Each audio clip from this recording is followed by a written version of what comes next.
candidate hoping to run for governor in the U.S. state of Iowa has lost a closely watched primary contest. Despite getting the backing of Donald Trump, Randy Feenstra, who was seen by many as a frontrunner, conceded the race on Tuesday, having received a last-minute presidential endorsement ahead of the vote. Forwards Lamine Yamal and Nico Williams should be fit for Spain's World Cup opener. Coach Luis de la Fuente has said Yamal and Williams both missed the end of the club's season due to hamstring injuries, but de la Fuente included them in his World Cup squad anyway, telling reporters last month he expected both to be fit for the global showpiece. United States President Donald Trump has appointed businessman and federal housing regulator Bill Pulte as acting director of national intelligence, DNI. Trump made Tuesday's surprise announcement on social media that Pulte would replace Tulsi Gabbard, the former Hawaii congresswoman who has served as the director of national intelligence until recently. Aryna Sabalenka's bid for a first French Open title has been left in tatters after she fell apart in a bizarre defeat by Russian 25th seed Diana Schneider in the quarterfinals. The world number one led by a set and a double break before exiting the tournament on Wednesday in a blaze of unforced errors, collapsing to a 3-6, 7-5, 6-0 loss in blustery conditions on court Philippe Chatrier. A helicopter crash in northwestern England has killed 3 British naval crew, according to the UK Ministry of Defence. The crash occurred about 4:01 a.m. 3 GMT on Wednesday during a helicopter training exercise near the village of Sowerton in the county of Devon, a Royal Navy spokesperson said. The UK has just imposed legal guardrails on Google's AI search onslaught. On Wednesday, Google announced compliance with the UK's regulatory requirements, which state that the tech giant must offer publishers a way to opt of aggregated into AI search. To opt out, publishers will be able to use a new toggle in Google's Search Console, a free service that allows website owners to manage their web presence in Google's search results. Developer platform GitLab has laid off about 14% of its workforce, about 350 employees. As part of a broader restructuring effort it detailed last month, the company said in May that it was going to reduce its workforce as it exited 22 countries, flattened management layers, and invested in infrastructure to scale its platform and serve increased traffic from reset and develop layers, with a sharper focus on research and development. Customer support and service are among the hottest sectors in voice AI right now. Building a product that sounds human and responds without noticeable delay turns out to be much harder in some markets than others. And most of the major players weren't built with Africa and the Middle East in mind. Athex AI, a startup founded last year to close that gap, has raised $3 million in pre-seed funding led by 4DX Ventures, with participation from Enza Capital, Dorm Room Fund, Mojo Ventures, and Stanford GSB 26 Fund. Individual investors include Stanford faculty, telecom executives, and AI researchers from Anthropic.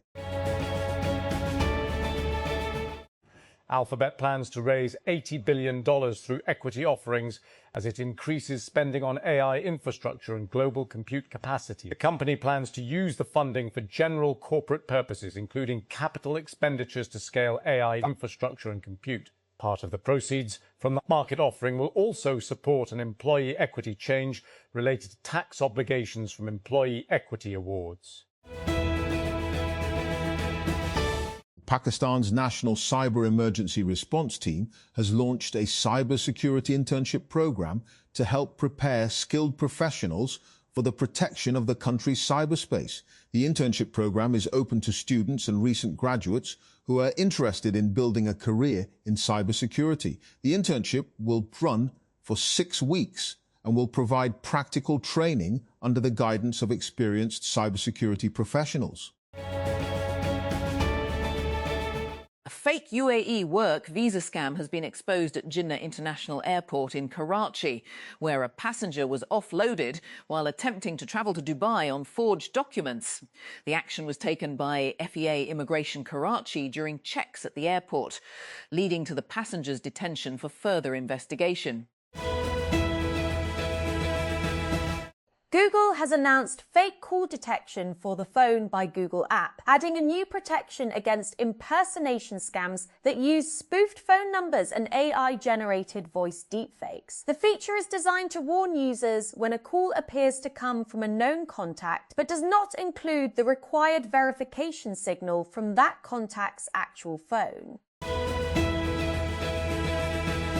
A new medicine being tested in Japan could one day help humans grow missing teeth again, offering a possible future alternative to dentures and dental implants. Kyoto University Hospital has launched the first human trial of an experimental drug called TRG-035. The medicine has been developed by Japanese biotech startup Torigem Biopharma and is designed to unlock what researchers describe as a hidden third set of teeth. The bus lurched to a halt on the long, dry highway that takes you from Gwadar to Turbat. A clutch of men jumped out and sprinted towards the makeshift bathroom by the road. Some of them scattered into the bushes. Back in the bus, anchored to their seats, women stared out of the windows stiffly. They must have done the math before boarding. Drink enough water to bear the heat, but not so much that you need to empty your bladder. Gwadar to Turbat is a short 2 hours. But it is 8 long ones if you are heading to Karachi. Israel's hardline finance minister announced on Wednesday a major expansion by more than 2,000 homes of 3 Jewish settlements in the occupied West Bank that Palestinians hope will be part of a future independent state. Most nations consider Israeli settlements there to be illegal under international law and a major obstacle to a 2-state solution for long-term peace. Jean-Yves Le Drian, France's special envoy for Lebanon, is to arrive in Beirut on Wednesday as Paris seeks to restore its flagging diplomatic role in the country. Experts say when the former French foreign minister meets President Joseph Aoun, Parliament Speaker Nabih Berri and Prime Minister Nawaf Salam, talks are expected to focus on continued aid for communities badly affected by Lebanon's economic collapse, Israel's invasion and occupation of 1/5 of the country, and the future of the United Nations peacekeeping force in southern Lebanon, which France is deeply involved in and whose mandate is due to end this year. The Democratic Republic of the Congo, DRC, are willing to play their pre-World Cup friendly with Chile behind closed doors. Their head coach, Sebastien Desabre, says the 49-year-old Frenchman made the offer after the mayor of the Spanish town, due to host the match, cancelled it on Tuesday over health concerns regarding the Ebola outbreak in the African country. Iran's delegation will depart for their World Cup base camp Mexico on Saturday, despite the ongoing ambiguity over their visas for the United States less than 2 weeks before their opening game. The Iran national football team will depart Antalya for Tijuana at 15:20, 1:12:20 GMT on Saturday, June 6, and is scheduled to arrive in Mexico at 1:30 June 7. The team's official social media account announced on Wednesday.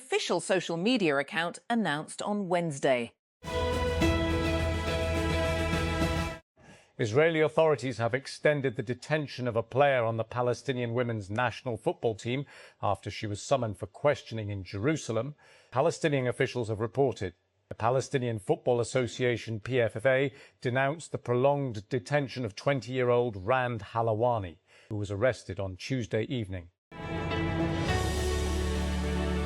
For years, WhatsApp has been a communication layer for businesses of all sizes around the world. Meta is now infusing AI into that layer in a bid to turn WhatsApp into a viable piece of workflow software for small and medium businesses. The company on Wednesday said it is making its customer support AI bot, now known as Meta Business Agent, available globally within WhatsApp. The launch comes as Meta has spent nearly 2 years testing AI agents in WhatsApp Business for customer support in countries like India and Mexico. As search becomes increasingly dominated by AI summaries and commercial content, people are experimenting and coming up with ways to make the web feel more human like it used to, building everything from small web search engines to decentralized social networks. One of the newer efforts in that direction is Wanda Console, an open source, self-hosted web console that gives website visitors a way to explore other interesting sites and web pages recommended by a community of indie website owners. If we look back at the year of 2026 so far, it might be easy to see cybersecurity falling by the wayside as much of the world's attention remains on wars raging, the climate worsening, and we're seemingly just one dodgy sneeze away from the next global pandemic. But cybersecurity remains a powerful barometer of what's happening on the world stage, with botnets powering digital efforts to undermine the West and governments, weaponizing citizens' data and civilian infrastructure against entire populations of people. All the while, financially motivated hackers seek massive ransom payouts as they spark disruption and occasional destruction across governments and private industries.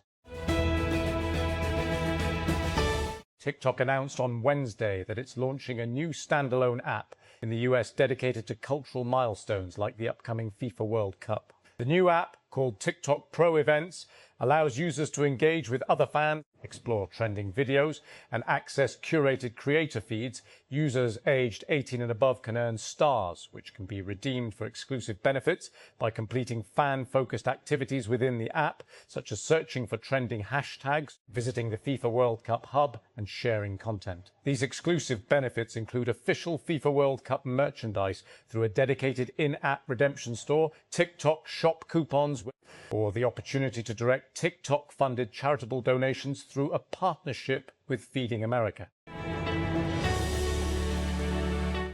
The Lahore High Court, LHC, has decided to install solar systems in session courts and other subordinate courts to ensure that judicial work continues without interruption. According to the LHC, each court will be equipped with a 4-kilowatt solar system to prevent power outages and electricity disruptions from affecting court proceedings.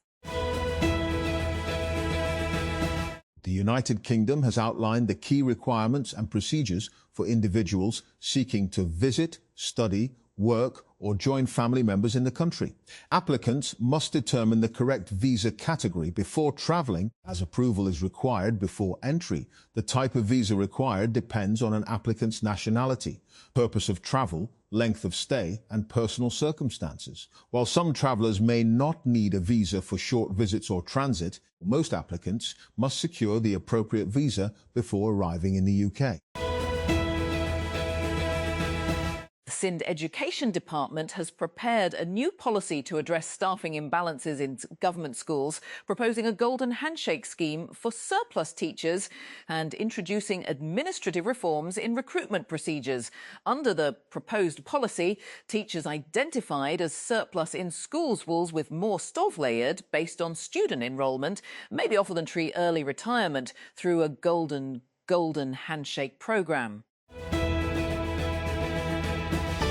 Honor has quietly launched the Honor X7e in select global markets. The new budget 4G smartphone comes with a large battery, a 120Hz display, and Android 16-based macOS 10.0. The Honor X7e features a 6.6-inch LCD with HD Plus resolution and a refresh rate of up to 120Hz.